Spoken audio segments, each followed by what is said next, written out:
আমি ধরেন এই অল্প সময়ের মধ্যে আজকেই যখন থেকে তার বক্তব্যটা মার্কেটে আসছে, যাদের যাতে কথা হচ্ছে, সবাই বলেছি এগুলো কি।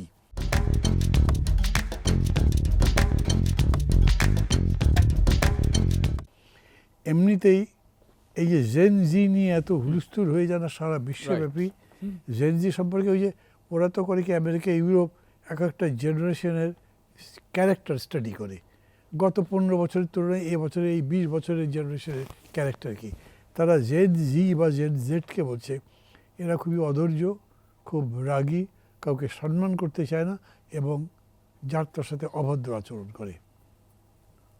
আমি এই কথা বলার সঙ্গে সঙ্গে এটা বলছি, আমি কিন্তু ডকুমেন্ট পড়ে বলছি না, আমি শুনে বলছি।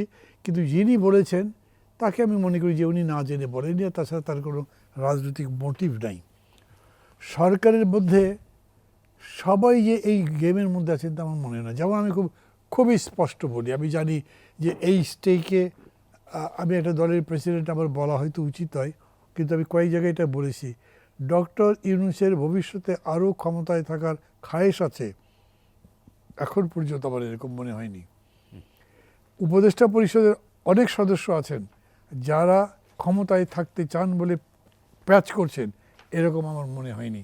কিন্তু ডক্টর ইউনূস এই যে বললেন ছাত্রদের দেখিয়ে এরাই হচ্ছে আমার নিয়োগকর্তা, তাকে যে প্রধান উপদেষ্টা করা হয়েছে, রিয়েলিটি কি? ডক্টর ইউনূস তো কোনো আন্দোলনের মধ্যে ছিলেন না, আন্দোলন করেছে জনগণ। একেবারে শেষ দিকে এসে সেই আন্দোলনের পতাকা ওই ছাত্ররা হাতে তুলে নিয়েছে, এবং সেইটুকু ক্রেডিট আমরা তাদেরকে দিচ্ছি। কিন্তু এর মানে যদি এই হয় যে এই পতাকাটা যে তুললাম, এই পতাকা সবই আমার কিছু নেই, এরকম তো নয়। তাদের ওই জিনিসটা বোঝা দরকার যে সবাই মিলেই আন্দোলনটা করেছি, 15 বছর ধরেই সেটা গড়ে উঠেছে। ওই পানি বাষ্প হয় 98 ডিগ্রির পর থেকে, তো 99 100, কিন্তু 98-এর আগে পর্যন্ত যে টেম্পারেচার দাঁড়ো সেটা কোনো দাম নেই। তারা এরকম করে ভেবে যদি কথাবার্তাগুলো বলেন, এগুলো কোনোটাই কাজে লাগবে না। এবং তারা চাইলেও আমি মনে করিনি যে এরকম করে দল গঠন করতে পারবে। মানুষের চেতনার মান যেখানে গেছে না, যারা এই আন্দোলনটা এমনকি নেতৃত্ব দিয়েছেন তাদের এটা সম্ভব, অনেকে ওই জিনিসটা বুঝতে পারছে না। ধরেন শেখ মুজিবুর রহমানকে আমরা বলি জাতির পিতা, ওই অনেক কিছু বলি তো, কিন্তু উনি তো বাংলাদেশের স্বাধীনতার কামী জনগণের যে আকাঙ্ক্ষাই বোঝেন নাই। যদি বুঝতেন তাহলে উনি পাকিস্তানিদের কাছে তো ধরা দিতেন না। ঠিক এই একই রকম এখনও এরা যারা বলছেন এগুলো, তারাও জনগণের স্পিরিটটা বুঝুক। তারা একটা পরিশীলিত রাজনীতি চায়, ভদ্রলোকের রাজনীতি চায়, গঠনমূলক রাজনীতি চায়, একটা দেশ চাই যে দেশে বাস করা যাবে, যেখানে অযথা কাদা ছড়াছড়ি থাকবে না, যেখানে খুন জখম রাহাজানি হবে, কোনো বিচার হবে না, দুর্বৃত্তায়ন থাকবে না, যে দুর্বৃত্তায়ন থাকবে না, দুর্বৃত্তায়ন থাকবে না, মানে যত খারাপ সব কিছুর বিরুদ্ধে লড়াই করে আমরা একটা দেশ গড়তে চাই। সেই রকম সময়ে আপনি এমন কিছু করতে পারেন না যেটা জনগণের ইচ্ছার বিরুদ্ধে। আমি একদম নিশ্চিতভাবে বলতে পারি তাদের এই কথাবার্তা, তাদের যে বিরাট সম্মানের জায়গা ছিল, এগুলো নষ্ট করে দেবে। আমি তাদেরকে সতর্ক করতে বলি, তারা আমাদের সন্তানের তুল্য, তারা এত বড় একটা অবদান রেখেছে, এই মাত্র 5 মাস আগের কথা, এখনও তারা অবদান রাখতে পারে দেশ গঠনে, কিন্তু সেটা গঠনমূলক কাজের মধ্যে গিয়ে করুক। দলও করতে পারে তারা, কিন্তু দলটাকে রাজনৈতিকভাবে করুক। দলটাকে মানে গায়ের জোর দেখানো, জেদ দেখানো, এইটার কোনো হাতিয়ার হতে পারবে না। এটা করে কেউ টেকে নাই। এত বড় নেতা শেখ মুজিব, উনি টেকেন নাই, শেখ হাসিনা টিকতে পারেননি। পৃথিবীব্যাপী এগুলো অনেক উদাহরণ আছে। এইরকম গাজরি করে, অযথা তর্ক করে, ভুল তথ্য দিয়ে, মিথ্যা কথা বলে রাজনীতি করে জেতা যায় না। আপনি যেটা বলবেন তার সপক্ষে মানুষ যদি না ভাবে তাহলে তো হয় না। মানুষ ভাবে, মানুষ ভাববার পরে যদি মনে করে না এই কথা ঠিক নয়, দেন ইউ আর লস্ট। এইখানে আমি বিষয়টা তাই বলবো, মির্জা ফখরুলের বক্তৃতায় কোনোভাবে কোনো 111-এর টাচ নাই। বিএনপি কেন 111 চাইবে বলেন তো? কে না বোঝে? ইলেকশন যদি হয়, এখন পর্যন্ত আমি বিএনপির পক্ষে ক্যানভাস করছি না, চাইলে আমি প্রধানমন্ত্রী হতে চাই, কিন্তু সেটা তো কথা নয়। কথা হচ্ছে বাস্তব রিয়েলিটি কি, গ্রাউন্ড রিয়েলিটি হচ্ছে বিএনপি অনেক বড় পার্টি, 3 বার ক্ষমতায় ছিল, এখন তাদের 10টা লিমিটেশন আছে হয়তো, কিন্তু তারপরে এই যে লাগাতার 15 বছর ধরে যে লড়াইটা তারা করেছে, যে স্যাক্রিফাইস তারা করেছে, তাদের নেত্রী বেগম জিয়া বা তাদের নেতা তারেক রহমান যে কষ্টটা সয়েছেন, মানুষ ওগুলোকে মূল্য দেয়। এদের এই স্ট্রাগল বা এই স্যাক্রিফাইস অনেক বড় কাজ করেছে, কিন্তু সেটা তো 20 দিনের সংগ্রাম। তার আগের কোটার আন্দোলন যেটা ছিল সেটা তো আর সরকারের বিরুদ্ধে আন্দোলন ছিল না, সেটা রাজনৈতিক আন্দোলন ছিল না। কিন্তু আমরা যেটা করেছি ডাইরেক্টলি রাজনৈতিক আন্দোলন করেছি, এবং সেটা করতে গিয়ে সব ধরনের নিগ্রহ ভোগ করেছি। আমাদেরকে ছোট করলে সবাই ছোট হয়ে যাবে।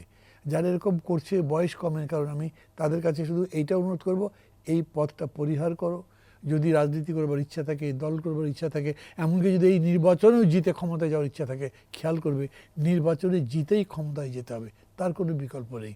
বিএনপি এরকম কোনো পরিস্থিতি তৈরি করবে না যাতে মার্শাল্লাহ হয়, তাহলে তাদের ডিলে হয় ক্ষমতায় যেতে, তারা করবে কেন? এইটুকু আমি বিএনপি সত্য হলেও তো কেউ বললে বান্ধব, হ্যাঁ ভাই কথা তো ঠিকই, তারা তো জিতবে। এই কারণে এই সমস্ত কথাবার্তা জনগণের কাছে যাবে না, জনগণ গ্রহণও করবে না। নির্বাচনী তৎপরতা বা সমীকরণ যে কি হচ্ছে এটা আমার জানা নেই। জানা নেই মানে ধরেন আমি অজ্ঞতার অভিনয় করছি না।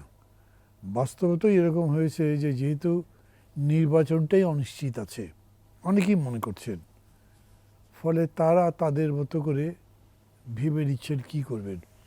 যেমন আমি একটি দলকে যারা অতি সম্প্রতি বড় হিসেবে পরিচিতি পেয়েছে, তারা তাদের মতো দলের কাজকর্ম করছে আমি দেখছি। যদিও আগে বিএনপির সাথে তাদের সখ্যতা ছিল এবং একসাথে ঐক্যবদ্ধভাবে আন্দোলন করেছে, এখন কিন্তু সেই ঐক্যটা নাই। চতুর্দিক থেকে সব জাতীয় ঐক্যের স্লোগান তোলে, বক্তব্য দেয়, এবং ডক্টর ইউনূস তো মানে মাঝে মাঝে বোধহয় এবার 3বার হলো বিভিন্ন রাজনৈতিক দলগুলোকে ডেকেই শুধু বলেন ঐক্যটাই আমাদের শক্তি ইত্যাদি ইত্যাদি, কিন্তু এদিকে ঐক্য কিন্তু নাই। এমনকি তার নিজের সরকারের মধ্যেও তো ঐক্য দেখি আমি। তার এই উপদেষ্টা পরিষদে সেখানে যে এক একজন এক এক রকম বলে, মানে আপনি তো ওই সজীব ভুঁইয়ার বক্তব্য বললেনই না, যেটা এই নাহিদ ইসলাম, হ্যাঁ সজীব ভুঁইয়া, হ্যাঁ হ্যাঁ সজীব ভুঁইয়া একটা বক্তব্য দিয়েছে যেটা নাহিদ হাসানের বক্তব্যকে কেটেছে, উল্টাটা বলেছে। উনি যেখানে এর মধ্যে 111-এর ছায়া দেখছেন, উনি বলেছেন না এখানে এরকম কোনো ছায়া নেই। আমার এক্স্যাক্টলি কথাটা খেয়াল পড়ছে না এখন। তো ওই ঐক্যের জায়গাগুলো নষ্ট হয়ে যাচ্ছে। তারা নিজেরা নিজেদেরকে আরও একসাথে করবেন, সমগ্র জাতিকে একসাথে করে বলবেন তোমাদের মধ্যে যত বিরোধ থাকে, বিভ্রান্তি থাকে, আমরা ঐক্যবদ্ধভাবে এই নীতিমালা রচনা করেছি, এইভাবে দেশে একটা ভালো নির্বাচন হওয়া সম্ভব। মতপার্থক্য হবে, কথাবার্তা হতে হতে শেষ পর্যন্ত একটা জায়গায় আসবে, কিন্তু সেই উদ্যোগটা এখন মানে আমি এক কথায় বলবো যে একেবারেই নেই। কোনো কথাবার্তা বলা হচ্ছে না, অন্য কিছু হচ্ছে না, বরঞ্চ নিজেদের মধ্যেকার যে বিরোধ সেগুলো আরও বেশি করে সারফেস হচ্ছে। বোঝা যাচ্ছে যে সরকারের মধ্যে বিরোধ আছে। তারা বোধহয় আজকে বিকেলে ঘোষণা দিয়েছে যে তারা ফেব্রুয়ারির মধ্যে নতুন দল ঘোষণা করবে। জনগণ এটা কীভাবে নেবে যে তারা ক্ষমতায় থেকে দল গঠন করলো? ধরেন এরকম হলো যে যারা মন্ত্রী আছেন বা উপদেষ্টা আছেন তারা কমিটিতে থাকলো না, তাই বলে কি আমরা জানি না যে তারা কে কতখানি ইনভলভ আছেন এই দল গঠনের কাজে? এইটাকে শাক দিয়ে মাছ ঢাকা যাবে? মানুষ কি এতই অজ্ঞ? মানুষকে নিজের নিজের এলাকায় দেখছে না? ধরেন এখন জয়নাল আবেদিন ফারুক ভাইয়ের ওইখানে একজন নতুন ছাত্র প্রার্থী হয়েছেন, তিনি গেছেন, উনি গেলে কি প্রোটোকল পাচ্ছেন সেটা কি আমরা দেখছি না? এবং উনি গেলে কত লোক হচ্ছে কি হচ্ছে সেটা দেখছি না? ভোটের সমীকরণ তো আমরা ওখান থেকেই করতে পারছি। ফলে হয়েছে কি, যেমন ধরেন বিশ্ব রাজনীতিতে সোভিয়েত ইউনিয়নের পতনের পরে আমেরিকা একক শক্তি হয়ে গেছে, কোনো প্রতিদ্বন্দ্বী নেই। বাংলাদেশে আওয়ামী লীগের পতনের পরে বিএনপি তো একক শক্তি। অতএব জামাত ইসলাম তার সাথে থেকে খসে চলে যাচ্ছে, ওটা বিএনপি চিন্তা করছে না, ঠিক আছে গেলে যাও। আবার জামাত মনে করছে এখন তো আমার বিরোধী দল হিসেবে অ্যাপেয়ার করার দরকার, আলাদা দল হিসেবে গণ আয়তনে যাব। এই জায়গাগুলোতে কোনো সমীকরণ হবে আমার মনে হয় না। হ্যাঁ সরি, জামাত তার নিজের মতো করে একটা সমীকরণ দাঁড় করাবার চেষ্টা করতে পারে।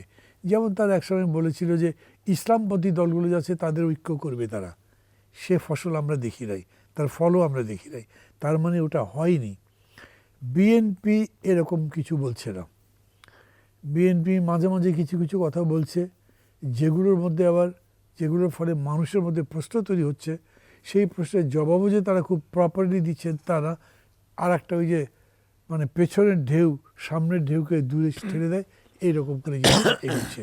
এর মধ্যে কোনো পরিবর্তন আমি অন্তত এখন পর্যন্ত দেখি নাই।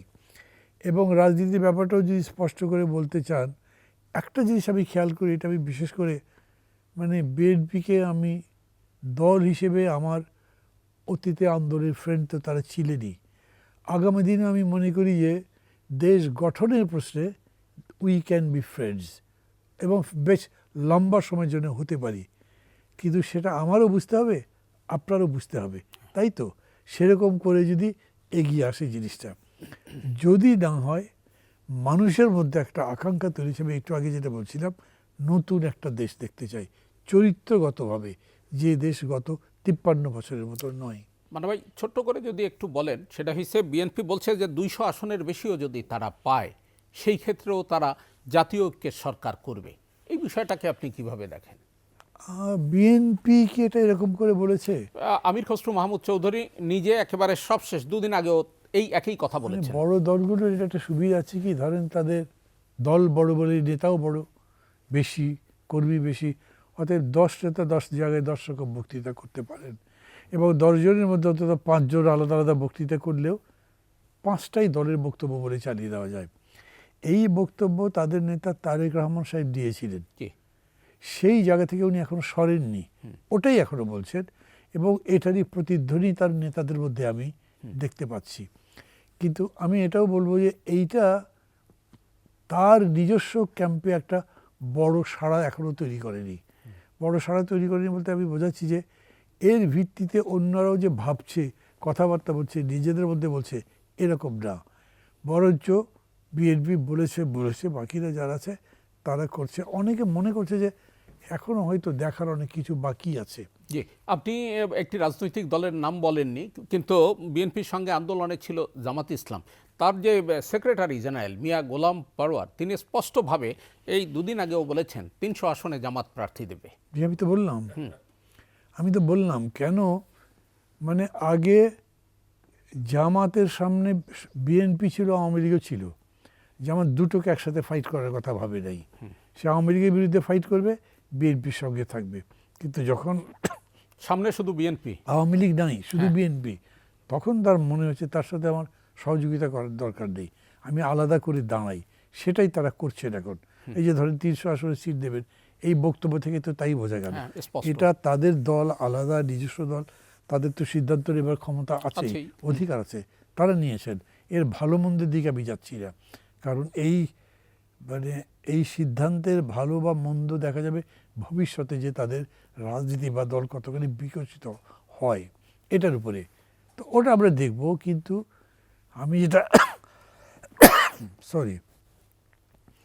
আমি যেটা বলতে চাচ্ছি সেটা হচ্ছে যে জনগণের মধ্যে যে আকাঙ্ক্ষাটা তৈরি হয়েছে, খেয়াল করবেন, ওই নতুন যারা দল করতে চাইছে তারা মনে করছে তাদের চিন্তা ভাবনা, তাদের রাজনীতিকে জনগণের মধ্যে নিয়ে যেতে তাদের সময় বেশি দরকার আরও।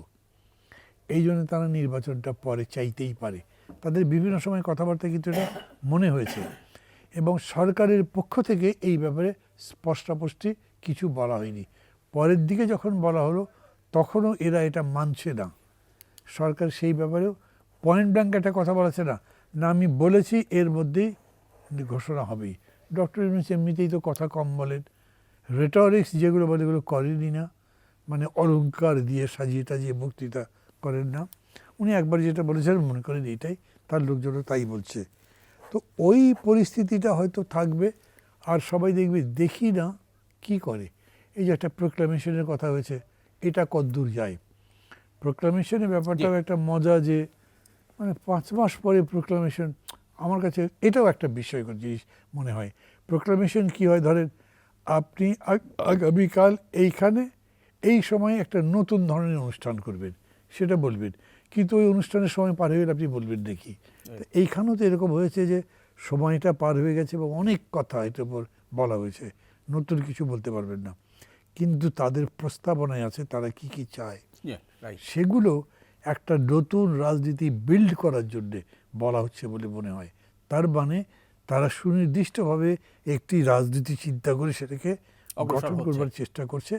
সরকার তাকে সমর্থন দিতে পারে, এই সজাগতা, এই সতর্কতা বিএনপির মতো দলের থাকতেই পারে, বিকজ দে আর পাওয়ার বিডার।